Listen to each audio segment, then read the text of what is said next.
Good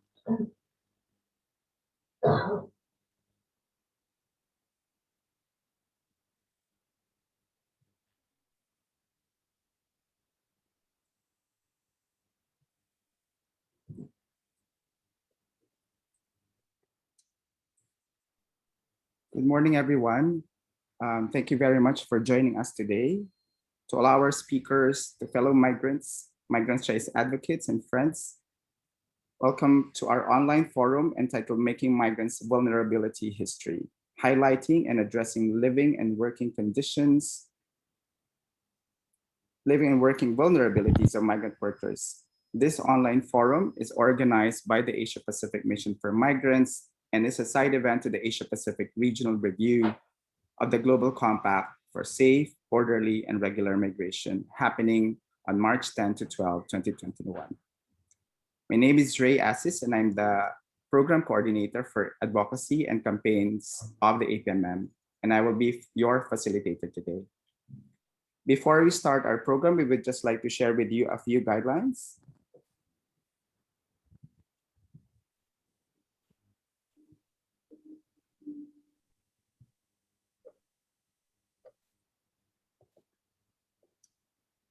So we would like to request everybody, if you can mute your microphones and keep your videos off if you are not speaking.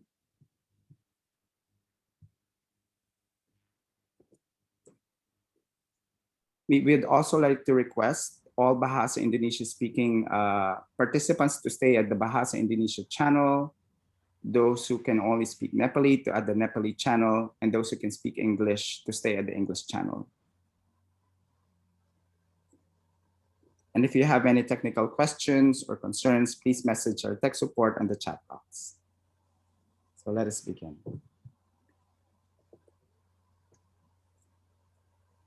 So to welcome us on the online forum, we would like to let us welcome the General Manager of the APMM, Aaron Ceredoy. Aaron. Good morning, everyone.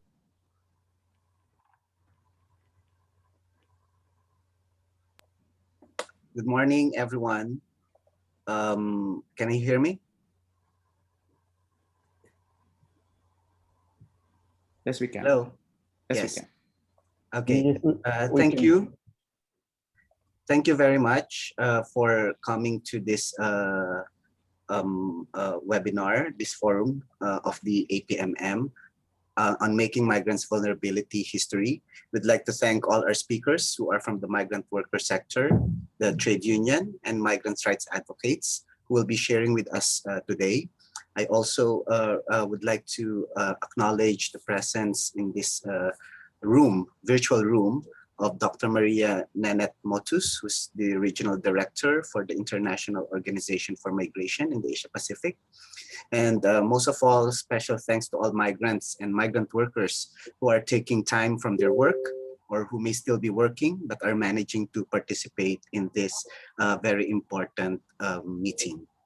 Our side event endeavors to discuss the existing and new challenges migrant workers face in terms of their living and working conditions, lay down the campaigns and advocacies that migrant organizations, trade unions, and migrants' rights advocates have and are currently conducting, and to develop recommendations for advocacy to put forward to governments and the UN Migration Network. Achieving decent work for all includes resolving problems of poor living and working conditions of migrant workers. COVID-19 has exposed and exacerbated these problems. The cramped dormitories in Singapore, the greenhouse accommodations in Korea, the mandatory living conditions for migrant domestic workers, fish storage or a ship's dock as sleeping quarters for migrant fishermen. Last October 2020, migrant workers, trade unionists, and many migrants and migrants' rights advocates worked together in developing a regional migrants agenda which reflected key migrant issues and advocacy recommendations, including on living and working vulnerabilities. The Regional Migrants Agenda is an advocacy tool developed by APMM and the migrants themselves. We hope that through our side event today, we can further enrich our conversation on this subject matter and contribute to campaigns and advocacies. Once again, welcome, and we hope that we'll have a very fruitful discussion this morning. Thank you, Aaron.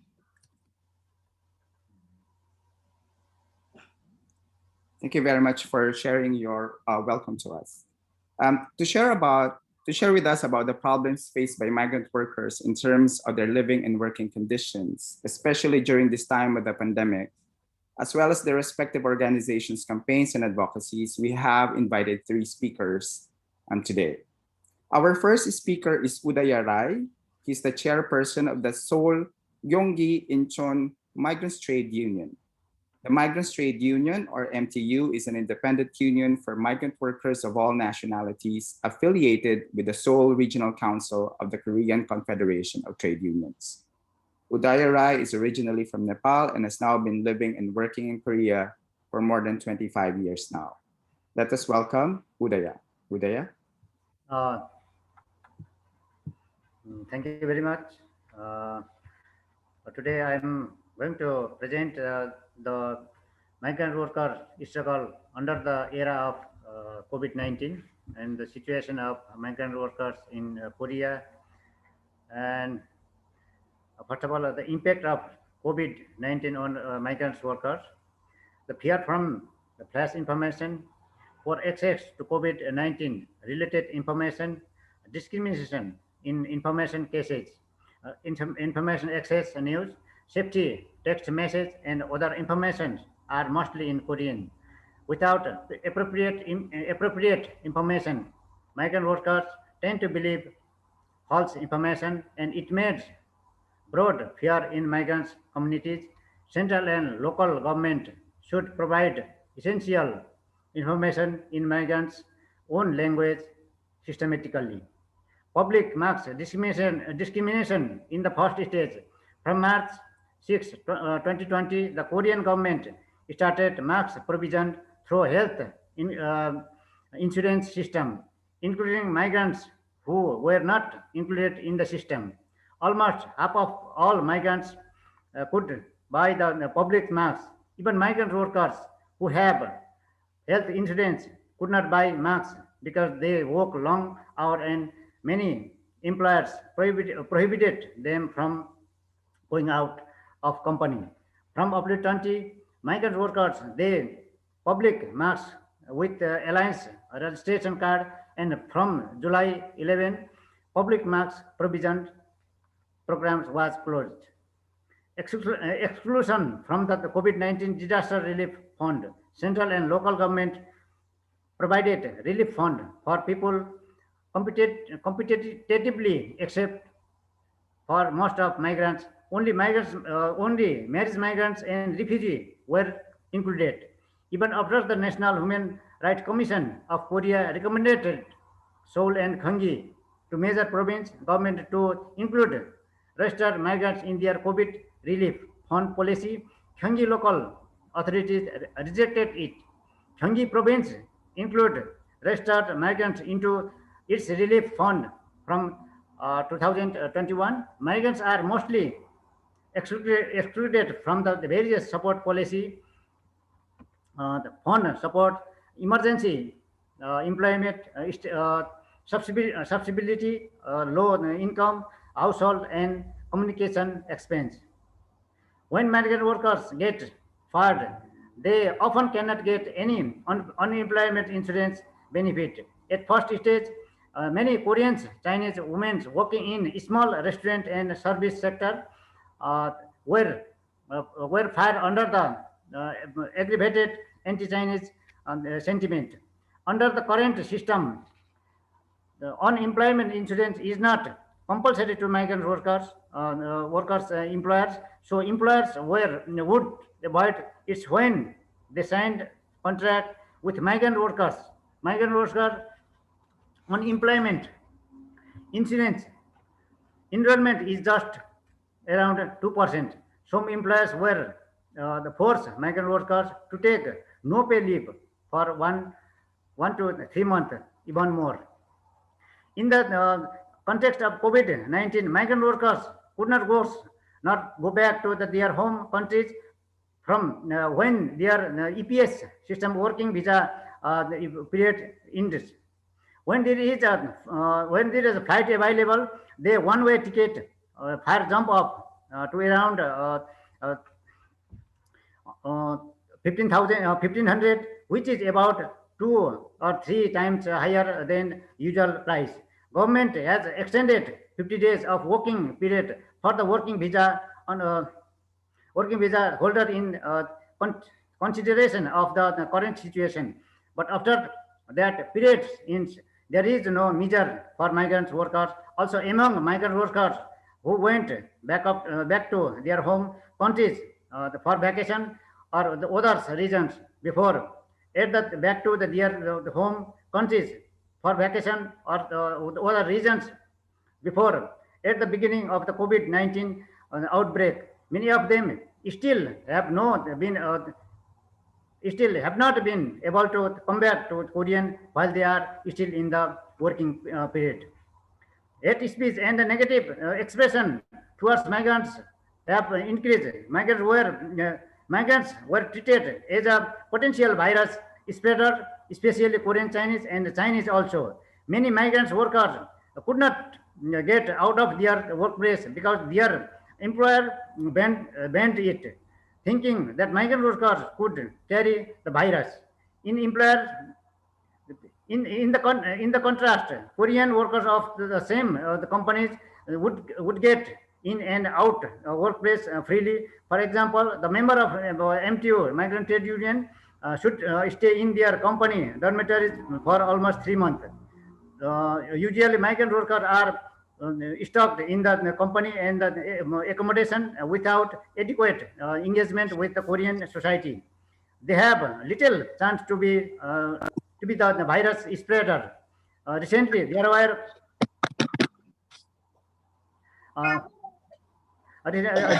many cases that migrants working in factories got COVID-19 because of the poor working and dormitory condition and not being included in the preventive measure against pandemic. Some local authorities like the Gyeonggi province gave the administrative order and forced only migrant workers to get COVID test. It is another kind of discrimination. The estimated number of unoccupied workers is increasing. It is essential to be 391,000 January 2021. In a recent year, many new undocumented migrants were short-term stay, but their number has been reduced because of the entry banned by the COVID-19 related policy. It seems that the increase in the number of undocumented workers is because many migrants who short-term period visa period indeed could not go back to their home countries. Government and the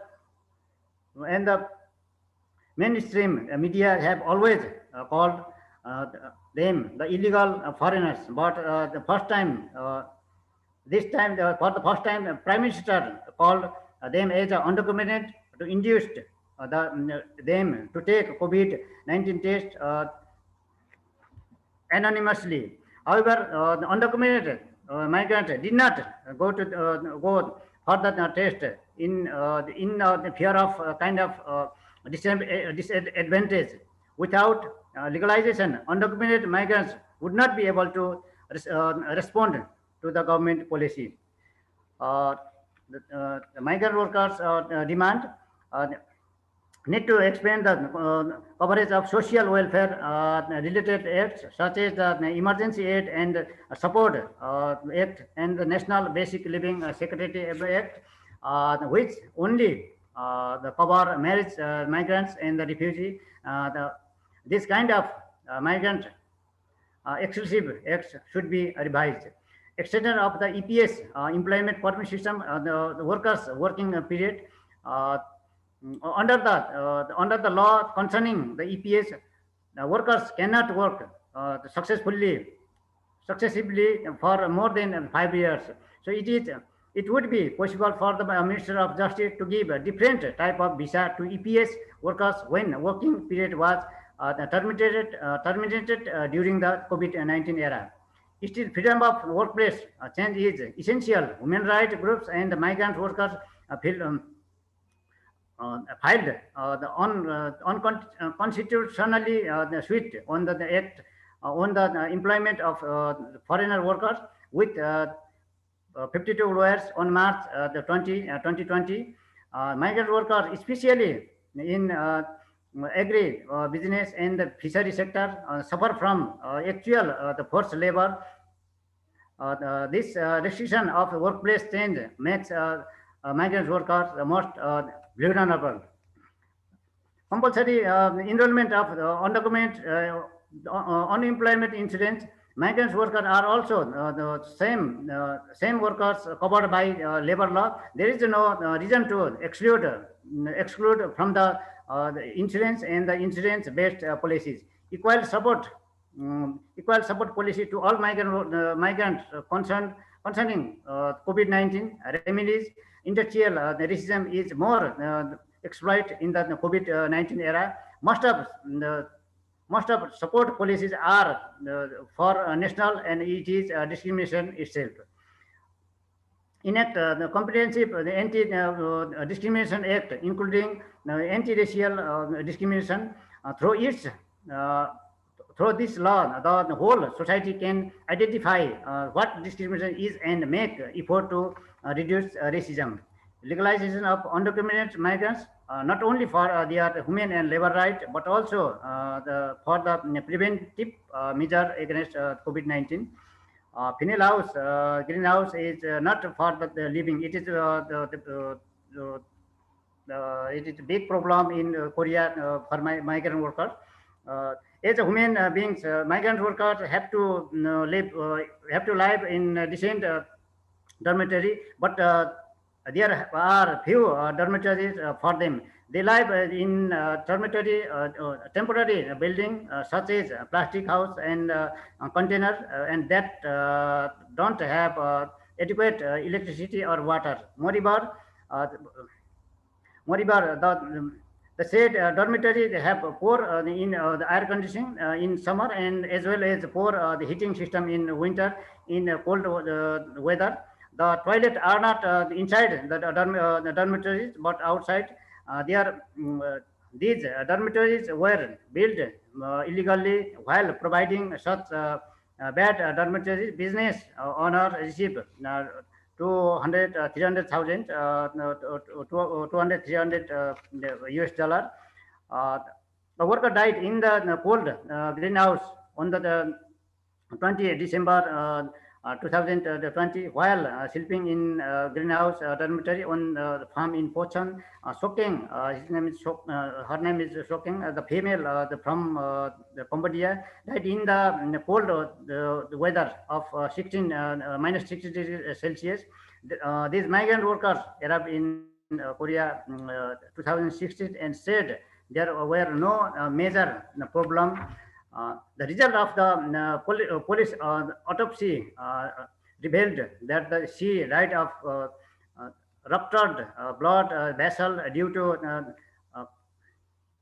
cirrhosis and the chronic disease of liver. But it is believed that she died due to difficult working environment, the poor dormitory, and the unbearable cold. Before she died, soaking room did not have enough electricity. The electricity leakage breaker keep falling. The room was very cold. Taking to the business owner was unless if even if migrant workers don't want to stay in the poor condition, poor accommodation, they are forced to do so due to the restriction of workplace change. Soking never received the health checkup while working. Employer consider only the workforce more important than improving migrant workers' health and dormitories. They don't care whatever the situation of their migrant workers. The Ministry of Labor must be held responsible for the death of the migrant worker, for they allowed the employer to use poor and illegal dormitories. KCTU and the, MTU and KCTU and many the migrants' rights groups established emergency committee on migrants workers death in the penal house and keep struggle. So many media reported this tragic case and this put pressure to government Korean government. They announced its measure prohibiting temporary structure container assembled panel in penal greenhouse. It is half victory. We will continue to campaign for migrant worker right to good housing, prohibition of all form of temporary structure, and freedom of workplace. We demand and we struggling always to implement the work permit system for migrant workers in Korea. Thank you. Thank you very much, Udaya, Danyabat. It is actually very good to hear that there has been an improvement, a response from the government. It is just so sad that a migrant worker has to die in a very bad situation in accommodations and for migrant workers organizations and your trade union to actually speak up and demand for changes in the living and working conditions for them to act. It's a half victory, as you said, but I'm very happy that you are continuing, and it's inspiring that you are continuing with the struggle to ensure that the situation of migrant workers and all migrants in South Korea will become better. Danyaba.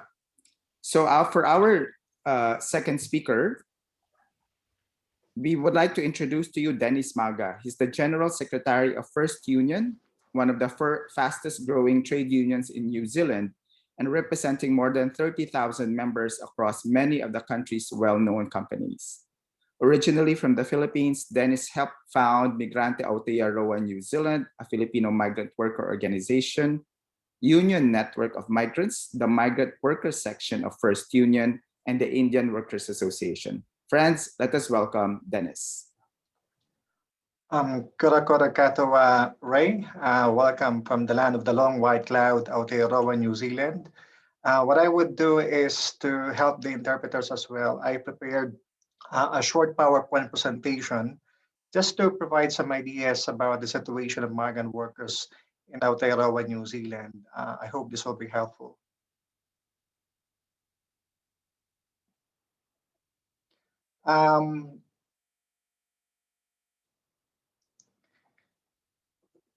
So my discussion will be, the first is the migrant workers in New Zealand, and the next one will be their rights and entitlements.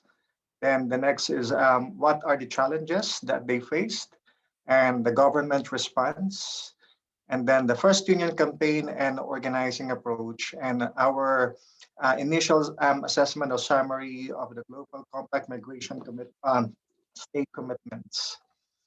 The first one I would like to discuss is that in New Zealand, majority of migrant workers are from India, the Philippines, and China, the three biggest ethnic groups in terms of the temporary migrant workers in the country today. And a lot of them are basically working in four major sectors. The first one is construction because of the housing program in New Zealand currently. The next one, health sector, a combination of nurses and caregivers. And the third one, New Zealand is also agricultural industry country. We actually export milk, horticulture, fruits, and silvicultural or wood or trees in other countries like China. And then the fourth one is the hospitality or service. So because New Zealand is a tourist country, we do actually have a lot of accommodation, restaurants, etc., etc. Okay. Now, what are the rights and entitlement of migrant workers in New Zealand? They had the same rights and entitlement as any New Zealanders or permanent residents in the country. For example, the minimum work entitlements like wages, holiday pay, sick leave, annual leave, and etc. And they're also entitled to be paid based on the labor market pay rates in every sector or industry. However, I need to clarify that this is the government computation. okay? And then they have the right to join a trade union and even actually form their own one. And there's a pathway for them to become permanent resident and citizenship. And they also have subsidized medical insurance if ever they have 2 years work visa. Now, what are the challenges? Despite of these rights and entitlements, migrant exploitation in New Zealand is endemic, and it was actually described by a lot of those victims that we represented in the past and even today. And there are reported multiple types and instances of exploitation. And I'm going to give you some examples. For example, the the prevalent one is actually the underpayment or non-payment of wages for the work and guaranteed hours. And the second one is the non-compliance on behalf of the employers with employment contracts. In fact, the contract that they sign, for example, in China, India, or Philippines, there is some sort of contract substitution once they arrive in a country, and that's something that we strongly exposed and represent in order to prosecute those kind of employers. And then there's also non-payment of their taxes. And there's also a scheme in New Zealand that if ever you would like to have your work visa, then you have to pay your own tax. Okay. And then the fourth one is the denial of leave entitlements. Because in New Zealand, we have 4 weeks annual leave entitlement and the non-payment of holiday pays. So we refer to that as public holidays. And the worst one is that there is such thing as premium or buy your job scheme. So for example, if ever you finished a diploma degree like business management and you would like to become a restaurant manager in order to secure a work visa, then there are some rogue employers out there selling the jobs and positions to them. And the amount of that will be 15 to 20,000 New Zealand dollars. And I can say that it's actually like 10 to 15,000 US dollars, just to give you some idea as well. In terms of the government's response, the strategy of the government are basically three things. One is the prevention, the other one is protection, and the enforcement. So prevent the occurrence of workplace and conditions that might enable temporary migrant worker exploitation, and of course protect migrant workers, and enforcement of immigration policy and existing law. Aside from these three, um, migrant workers in the time of pandemic are also included in any wage subsidy announcement of the government. So I think that is something that we are proud right now because trade unions have fought for this, that migrant workers must be treated equal in the time of the pandemic, not only in the time of pandemic, but beyond that, okay? The second one, which our union was very active in terms of the amendments of Immigration Act 2009, is actually the criminal penalty for employers who are exploiting migrant workers. Employers can be imprisoned for a maximum of 7 years and penalized for amounting of 100,000 100,000 New Zealand dollars if ever they are found exploiting migrant workers in the country. And then the next one, recently the government formed a governance committee to study the Anti-Modern Day Slavery Act. So the good thing about this one, I'm part of this governance committee as part of the tripartite formula of the government. So we are currently studying the existing Slavery Act in the UK and Australia. And we're looking about the positive and weakness about that one. And we are assessing that if ever we implement that in New Zealand, we would like it to be effective and look at the loopholes or the weakness of those acts in the UK and Australia and improve that in New Zealand. So we already started our research. This is going to be a 5-year governance committee to review that, but we're hoping that we don't have to wait for 5 years before we can introduce an anti-modern day slavery act in New Zealand. In terms of First Unions campaign and organizing, we organize migrant workers regardless of their immigration status through the Union Network of Migrants. It's the migrant workers section of First Union, together with other ethnic groups as well, because we also have the FONO, that's for Polynesian workers or Pacific Islanders. Okay, and they work side by side in order to assist those migrant workers who are in a vulnerable situation. Then we also lobbied the government to make sure that any migrant workers who come to us or who actually come forward and expose the migrant workers exploitation, there is no deportation policy for them. So we have that agreement with them. And so far, it's actually useful to ensure that there will be no repercussion just in case that they would like to expose what's happening to them. And we also negotiate a fair labor migrant agreement. This is actually an agreement from their country of origin up to the arrival in New Zealand. It's like a collective bargaining agreement, but this mainly focuses on the situation of migrant workers. So far, we successfully introduced that in one of the biggest labor hire companies in New Zealand who employ a lot of Filipinos in the construction industry. And it assisted 57 Filipinos to become permanent resident. The fourth one, because of this pandemic, we successfully lobbied the government as well to introduce emergency benefits for temporary visa holders, especially if ever they lose their jobs. There's a Ministry of Social Development providing them weekly income in the time of they're looking for another job, or if ever they're planning to go back home, but they're still actually in the situation that they have to find some income to pay for their food and rent. In terms of our summary regarding the Global Compact Migration Member States commitments, we can summarize that, for example, for the first one, New Zealand is actively doing it, except for objective number 13, because we don't think that putting migrants in prison is a practice here in New Zealand. In fact, they're quite lenient, and because of that, no deportation policy as well. On the second one, the use for forced migration,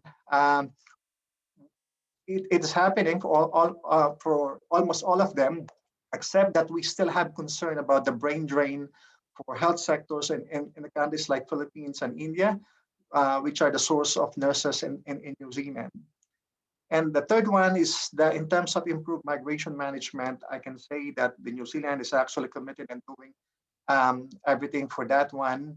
And the fourth one, enhance the safety of migration. So because of this pandemic, there are many expatriates coming back to New Zealand. I think we're still asking the government to have a clear and sustainable program for those coming back home in terms of housing and work integration. So I think that's my 10 minutes, and that's my summary of the situation of migrant workers in New Zealand, including our expatriates as well. Thank you, Ray, and I can give you the floor now. Thank you, Dennis. That is a very strong and very substantive presentation that you have shared with us. It's actually very good to see that there is an open communication line between the trade union, the migrants, and the government with regard to making changes for the better for migrants and their families, as well as our local brothers and sisters there in New Zealand. I would just like to share with everybody that we are also, APMM is also working with First Union and a lot of the organizations in New Zealand on the issue of education trafficking. So they were actually once one of the first who broached this issue of education trafficking. But that is, I think, another conversation that we can have at another time. For our third speaker, again, thank you, Dennis. For our third speaker, we would like to call on Pervez. Pervez is the Executive Director of Films4Peace Foundation, a unique peace organization in Bangladesh working with the vision of peaceful world without violence. Pervez is a filmmaker and for more than 15 years now has been working with migrant workers and advancing migrant workers' rights in Bangladesh. I would like to call on now Pervez for his presentation. Pervez. Thank you, Ray, for a wonderful program today. I think because Bangladesh, two countries, presentation speaker is New Zealand and Korea is a destination country, and Bangladesh is a sending country. So I would like to share a very small presentation for understanding the vulnerability of the Bangladeshi migrant workers.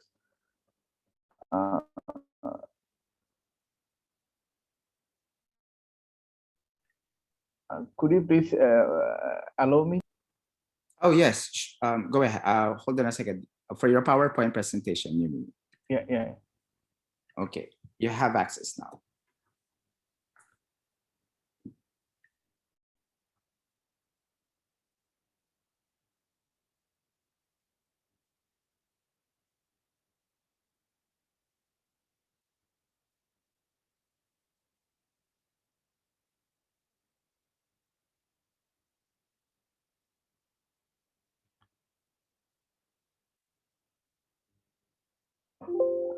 So today is very important topics. Can you see my presentation, Ray? Yes, we can.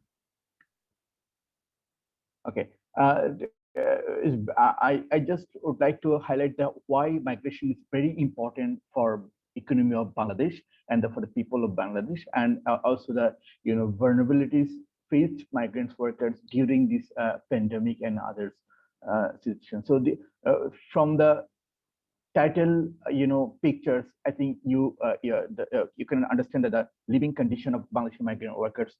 This is the very, this is the picture of Greece that Bangladeshi migrant workers, living condition. So, 13 million Bangladeshis, working abroad since 1976, and about 217 billion US dollar we receive as remittance. Migration is 600,000 per year. And last year we received 18.33 billion. And in 2020, we received about 20 billion US dollar, which is very significant for Bangladeshi economy. That is about 6 times higher than foreign direct investment and about 5 times higher than official development in English status, that is exceeding 2017. And now Bangladesh became 8th highest remittance receiving country in the world. So migration is very, very important, for economy of Bangladesh and also for the development of Bangladesh. But we can see that just first 3 months from January to March, only 183,000 plus Bangladeshis migrated in different countries. That is 1.45% migration decrease due to COVID 2019. And beside this, 326,758 Bangladeshi returned home due to COVID situation. This data by the government of Bangladesh from April to November 2020. So this is very, this data shows that, that the vulnerability of Bangladeshi migrant workers who return Bangladesh due to COVID or stranded their business or shut down their business, something like that. So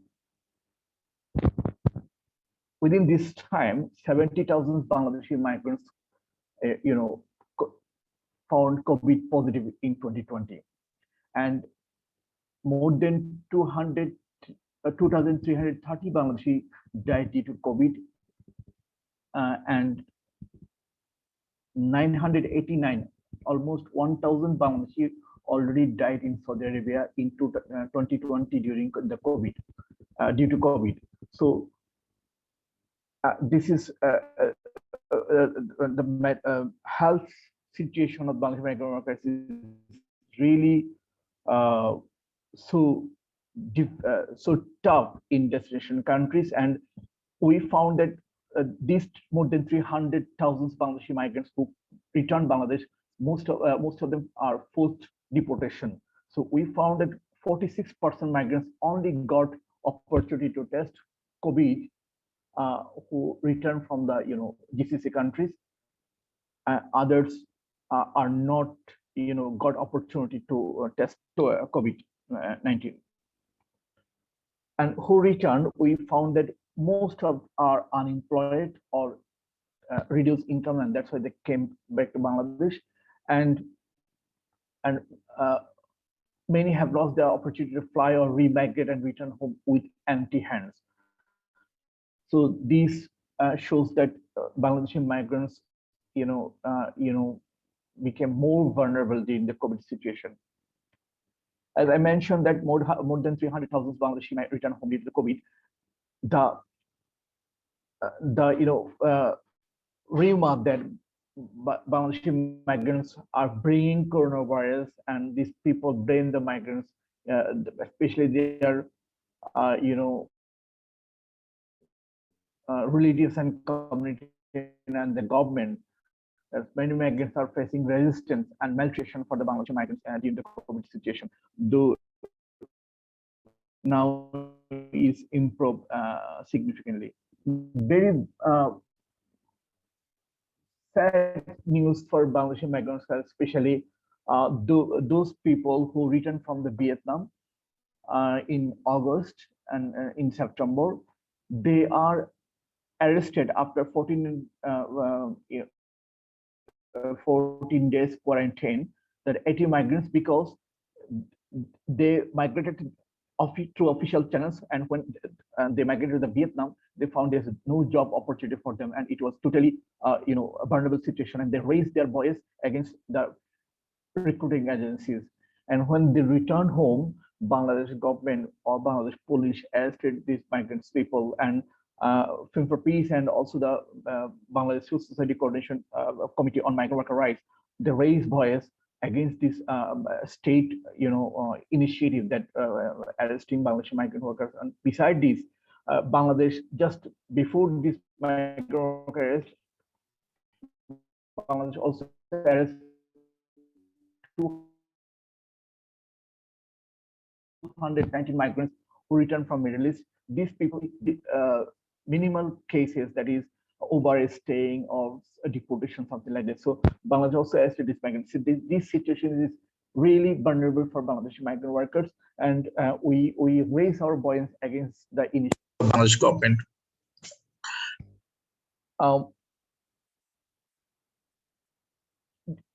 During the COVID, 284,000 Bangladeshi returned to the destination countries. More than 150,000 Bangladeshi migrants stranded in Bangladesh, who came from Saudi Arabia for holidays. So, and the airfare was actual regular price. So it was also the vulnerable situation for the Bangladeshi migrants. So because they had to return when the situation is a little bit better, but the fare was so high, and more than 100,000 people stranded. So it was politically, it was so vulnerable situation for Bangladeshi migrant workers during the situation pandemic. I just would like to share the living and working conditions of Bangladeshi migrant workers. On an average 25 or 20 or more than 15 Bangladeshi living in one room or one tent. There, in Middle East and the Greece, the temperature is more than 40 degrees in summer and something like that, and they don't have access to electricity or any system. So the vulnerability of living and working condition is really so high for Bangladeshi migrant workers, and also the risks for the COVID-19 affected people is so vulnerability for the Bangladeshi migrant workers. So we need to consider these issues very seriously. We just what we found over the years. I just would like to say that in pre-departure stage we have charging excessive fees, especially we have to pay huge money, more than $300,000, for for overseas migration. This is very highest in the South Asian countries, and fall promised by the recruiting agents and no regular independent monitoring of sub-agents at grassroots level. And lack of skill training is very another problem that makes Bangladeshi migrants vulnerable. Lack of services at community level, and all the services is situation in capital base, that is in Dhaka. And finally, on migration stages, that confinement by employers and confiscation of passport and restricted communication, physical confinement in the employer's home is also the serious condition for Bangladeshi migrant workers. And psychological and physical sexual abuse is also common in Bangladeshi migrant workers in destination countries. Besides this, food deprivation and labor abuse and exploitation and low and unequal wages is a common scenario for the Bangladeshi migrant workers. During the situation in 2020, Films4Peace and in association with the Bangladesh Society on Migrant Worker Rights, we have raised huge voice against the vulnerability of Bangladeshi migrant workers, especially the arrest of the Bangladeshi migrant workers, and also due to support during the COVID situation to the Bangladeshi migrant workers. So after our statement and our series of dialogues and campaign, Bangladesh government provided food support to the destination countries.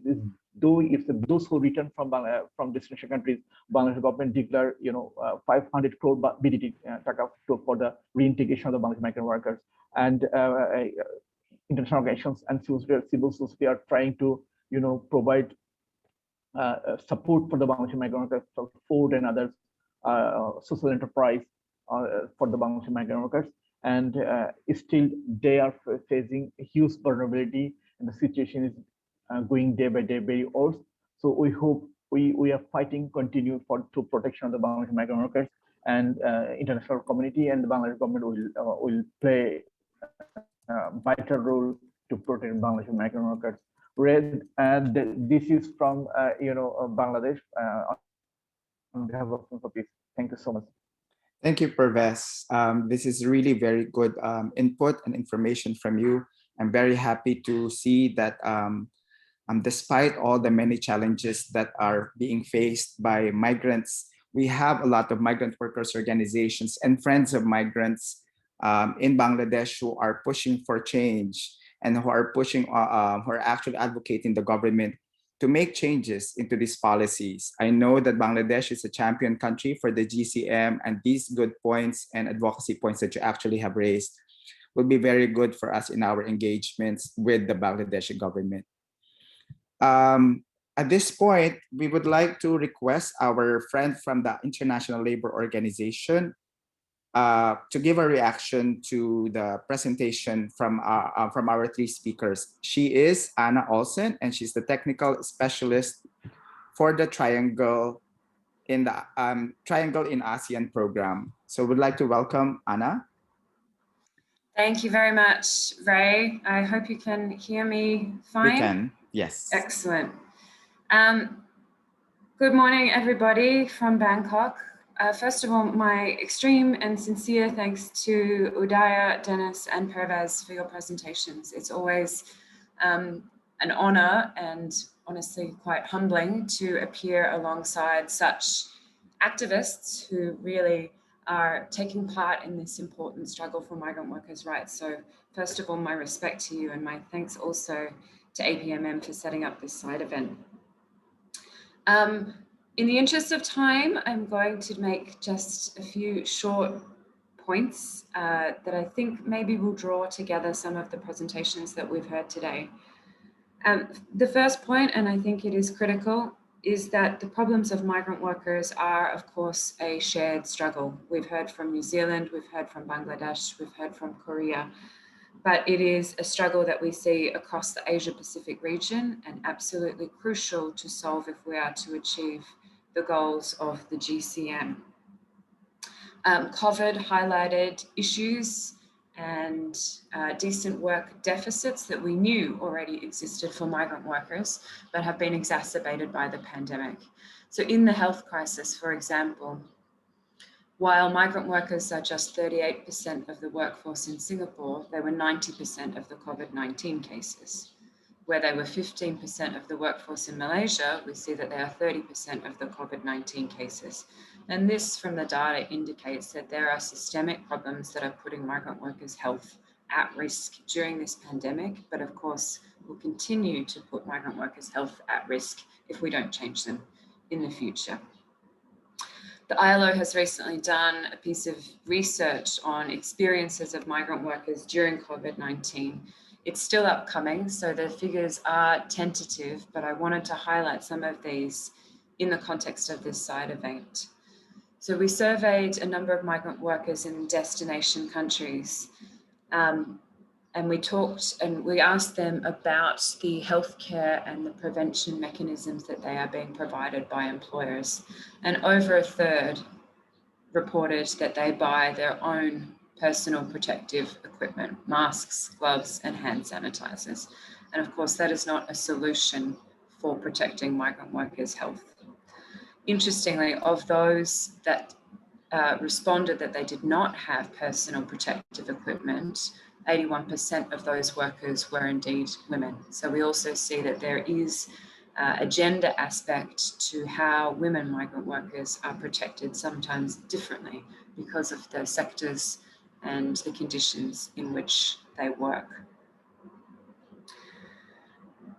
The second point that I really wanted to make was that I think it was highlighted very well by Dennis, our previous speaker, but when we criminalize migrant workers, when we criminalize mobility, when we focus on migrant status and enforcement at borders and border control, we deprioritize health and working conditions for migrant workers.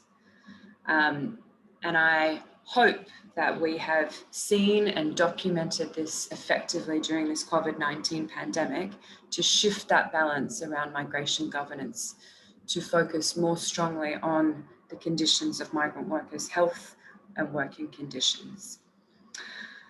We've seen so many of the problems of migrant workers in destination countries related to their retention of status and their ability to claim their rights when they are criminalized or when they are forced into situations of irregularity. And I think Dennis's points around the struggle that of course still continues in New Zealand also highlighted how destination governments can shift that balance as to better protect migrant workers.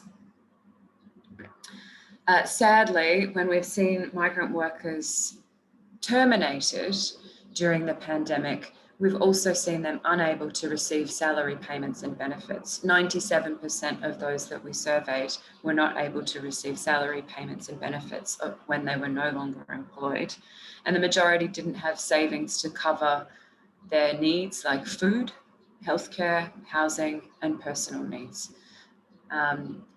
When you add on top of that status insecurity around their migration status and then unwillingness to reach out for help, we see a really devastating situation for large numbers of migrant workers across this region. And I think that brings me to my final point, which is that we have to be working with trade unions, communities of migrant workers, and activists, particularly to reach those who may be unreachable due to reasons of status and insecurity. So much of what we've heard during this COVID-19 response is that migrant workers are hard to find, and they are even harder to find if you are not working with people who are already working with these communities of migrant workers. So I hope that we will see from this GCM review, and I hope that we will see from the governments engaged in furthering the goals of the GCM, a greater commitment to working with our friends, brothers and sisters within the trade union community, but also with the community-based organisations of migrant workers who we know can reach these communities and can better serve those individuals who so badly need it.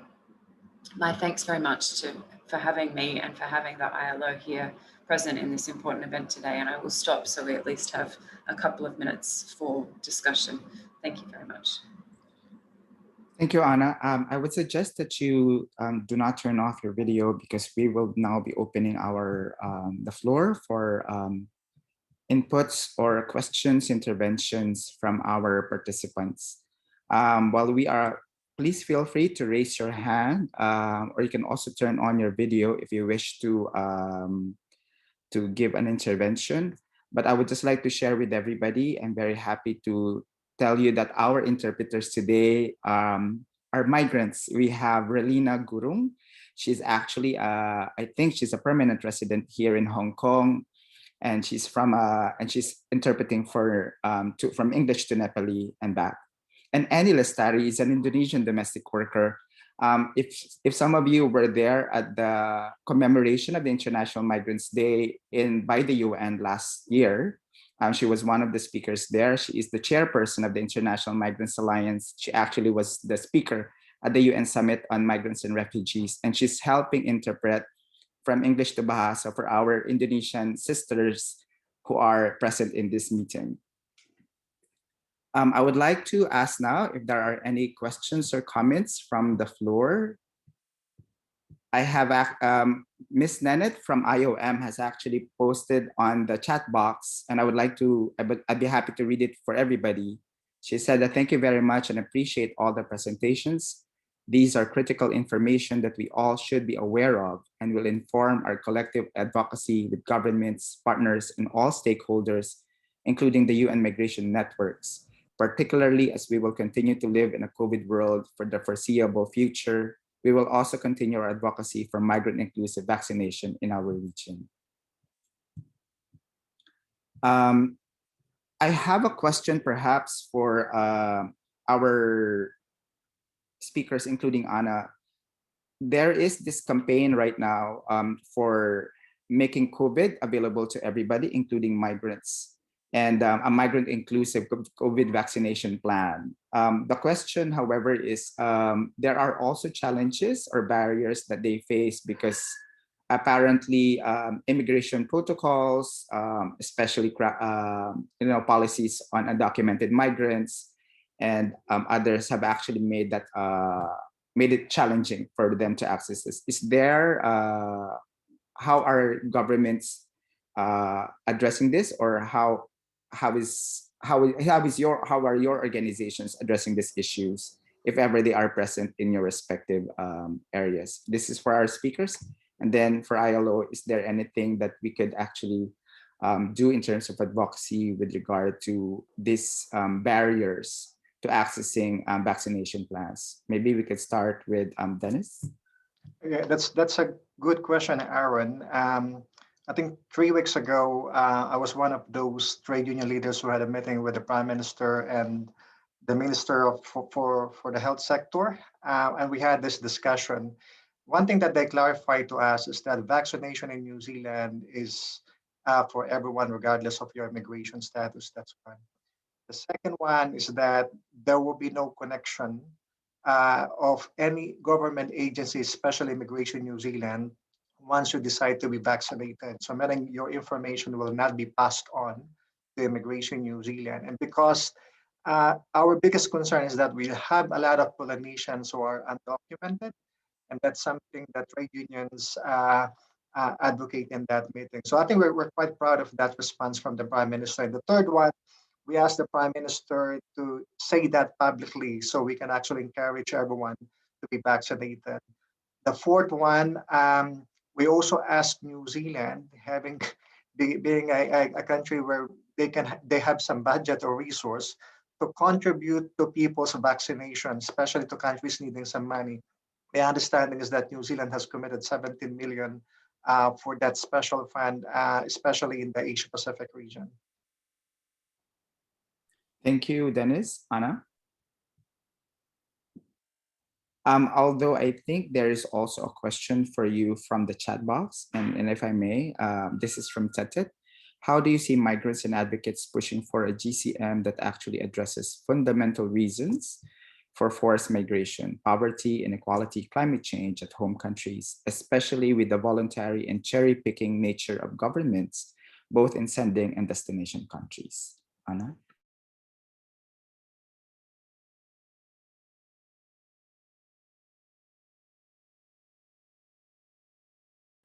Hi, can you hear me? Yes, we can. Okay, sorry about that. Look, excellent question. I mean, I would love to suggest that there is an easy answer for that, and I certainly agree with the person that's asked the question that we need to find ways for governments to address these things in a more comprehensive manner. I think side events like this are absolutely critical, and I hope that we will continue to see them. Thank you. Thank you, Anna. I think we're way past the hour already, and I would just like to share with everybody, if you have any questions, comments to our speakers, please feel free to share them on the chat box, and we will be more than happy to send it to them and for them to answer it to you. I have also seen that a lot of you have posted your comments and your insights on the chat box, and we will be very happy to share it with everybody as well. After this, this recording we will be sharing on the Facebook, on the website, as well as the Facebook page of the Asia Pacific Mission for Migrants. At this point, we would like to thank all our speakers for being with us today. We would like to thank also our interpreters, Relina and Annie, for being with us today as well and helping in facilitating the interpretation for our Nepali and Bahasa speaking participants. We would like to inform everybody that recommendations coming out of the side event will be submitted to concerned governments as well as the UN Migration Network, whose regional chapter is currently organizing the regional review of the GCM. We will also be happy to share with you the narrative report that we will come up after this on this side event. We have also posted on the chat box the GCM video education series that we have launched yesterday to raise awareness among migrants and migrant workers on the GCM and the relevance of migrants' engagement in it to their campaigns and struggles. You can actually check it out on our Facebook page, but we will also be posting it on our website. At this point, once again, let us all continue working with migrants. Let us make sure that the migrant workers are at the forefront of this issue, because they are the front and center of the GCM. And on the issue of migration, they too are experts on, and they should also have a seat in the table with regard to changing narratives, changing policies, and changing mindsets with regard to, and changing frameworks with regard to international immigration and the issue of human rights, making that point. Thank you very much once again. And this is Ray from the Asia Pacific Mission for Migrants. Have a good day, and we all see each other soon again. Thank you very much. Bye-bye.